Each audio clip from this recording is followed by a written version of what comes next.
So let's quickly get started. The first way is deleting your temporary files. In the search bar here, search for %temp % and hit enter. Here it shows you all the temporary files that have been stored. If you've never deleted this, you'll see tons of files that have been stored up. You can simply hit Ctrl All and delete them. Some of the files will remain, but that's okay. If you did not delete them permanently, by hitting Shift Delete, you can always head back to Recycle Bin and delete it from the Recycle Bin also.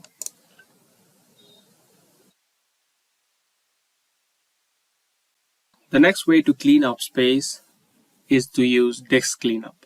Open up your disk PC and choose the drive that you want to clean up. Right-click on the drive and head over to Properties.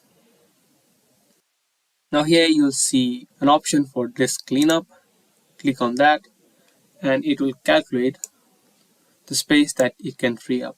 Currently it is showing 151 MB. Again, if you click on Clean Up System Files, it will do a thorough calculate and then bring up more space that can be cleaned up.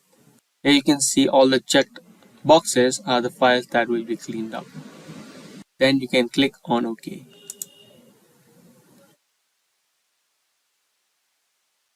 The last way to clean up your disk is to use Storage Sense. In the search bar here, type Storage Sense and press enter. It will take you to the settings of the storage. Here make sure that this option is toggled on and then click on Configure Storage Sense. Here it will automatically delete temporary files. You can choose to delete these files every day, every week, every month, or during flow free disk space. Check this box and then click on Clean Now.